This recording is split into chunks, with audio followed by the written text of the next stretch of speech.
अल्फाज की दुनिया के दोस्तों, मैं ममता तिवारी, एक कवि, लेखक, समाज सेवी, व्याख्याता, यूट्यूबर, इंस्टा पे 13-14 किताबों के साथ एक डायरी, 2 आलेखों का संग्रह लिए एक माँ, एक हमसफ़र, दोस्त, मददगार, बाहें फैलाकर अपनी दुनिया में आपका स्वागत करते रोज़ पूछती हूँ, और क्या कह रही है ज़िंदगी।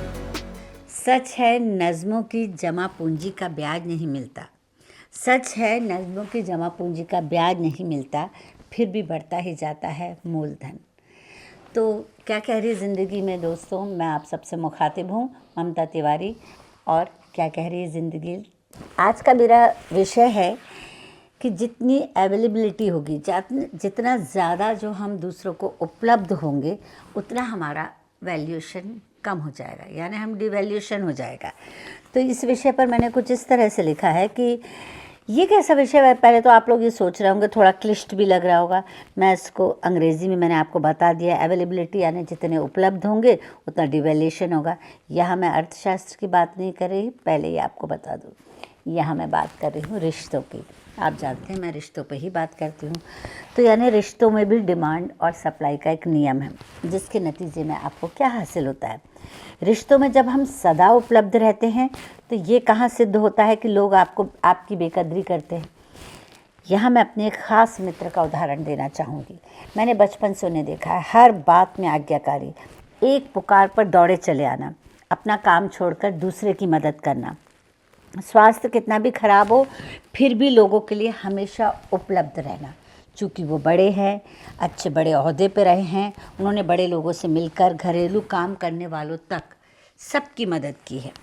पर उनकी मुझे ये बात बहुत अच्छी लगी कि उन्होंने पद छोड़ने के बाद भी सबसे अपने सोर्स कायम रखे और अच्छे लोगों से संबंध बनाए। हर इंसान उनके प्रति कृतज्ञ रहता है, लेकिन मन ही मन, कोई उनके मुंह पे नहीं कहता, और वो तारीफ़ सुनने के लिए बहुत बेचैन रहते हैं। अरे, हर व्यक्ति ये कहता हुआ पाया जाता, अरे मैं तो उनसे झटके में काम करा लूँगा, वो तो कर ही देंगे। बात ये नहीं कि मदद करने लायक उनके पास सोर्स हैं, लोग हैं, बहुतों के पास होते हैं, पर क्या किसी के पास इतना बड़ा दिल होता है कि आगे बढ़कर वो पूछे मैं आपकी क्या मदद कर सकता हूँ, जबकि उनकी खुद की हालत कई बार बहुत अच्छी नहीं रहती। बहुधा लोग कहते हैं कौन झंझट में पड़े। मुझे उन पर बहुत गुस्सा आने लगा। मैंने उनसे कहा कि लोग आपका पीठ पीछे मजाक बनाते हैं, आप सबके लिए उपलब्ध रहते हो, अपने आप को थकाते हो, बीमार हो जाते हो, अब सिर्फ अपने बारे में सोचो। थोड़े दिन उन्होंने ऐसा करने की कोशिश की, पर ये वो इंसान थे जो भीड़ में खुशी ढूंढते हैं, दूसरों का दुख कम करके सुकून पाते हैं। मैंने उनसे कहा भाई, जैसे भी हो वैसे ही रहो, हमें आप इसी रूप में पसंद हो। वो प्रसन्नतापूर्वक मदद के काम में फिर से जुट गए। चलिए, माना 60 साल के बाद भी उनका दिमाग, शरीर सब अच्छे से चलता है, तो चलिए, सेवा भाव है उनके मन में, तो वो अपना कर्म करें और सच्चे दिल से करते हैं। तो ये थी उनकी बात। वास्तव में मैं ऐसा नहीं चाहती। मैं लोगों से प्रैक्टिकल होने की उम्मीद करती हूँ, जबकि खुद भी नहीं हूँ, क्योंकि मैंने उन्हें दुखी होते देखा जब लोगों ने औपचारिकतावश उनको थैंक्स तक नहीं दिया। इसी तारीफ प्रशंसा के लिए वो तरसते थे। अगर उन्होंने नेकी कर दरिया में डाल का पाठ पढ़ा होता तो शायद वो इतने दुखी नहीं होते। अब चूँकि उनकी इतनी उम्र है कि मैं उन्हें समझा नहीं सकती, उन्हें वैसा ही रहने दिया जाए। पर हम तो सीख सकते हैं ना अर्थशास्त्र से, डिमांड पर ही सप्लाई होती है। जैसे मांग बढ़ती है, आपूर्ति बढ़ानी होती है, पर संबंधों में ऐसा नहीं होता।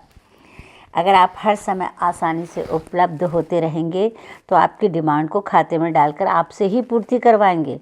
कहने का अर्थ ये है कि अगर आपको भी प्रशंसा की उम्मीद है तो अपनी उपलब्धता को कम कर दीजिए। मैं ये नहीं कहती लोगों की मदद करना बंद कर दीजिए, लोगों को पहले डिमांड करने दीजिए, तब आपकी कीमत बढ़ेगी। मुझे मालूम है समाज सेवा उम्मीद से नहीं की जानी चाहिए, पर जो आपकी मदद के लिए तत्पर हैं उनके लिए आभार के 2 बोल तो बोलना बनते हैं।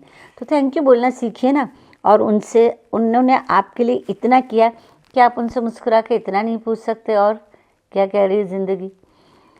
तो जब तक बन पड़े कर दो सबकी मदद। एक वक्त पर मुझे भी पड़ सकती है ज़रूरत, ऐसी उम्मीद हरगिज़ मत करना। जब तक बन सके कर दो सबकी मदद। एक वक्त पर मुझे भी पड़ सकती है ज़रूरत, ऐसी उम्मीद हरगिज़ मत करना। ये नेकी कर दरिया में डालने का ज़माना है, अपना सुख दुख हमें खुद ही निभाना है। शुक्रिया।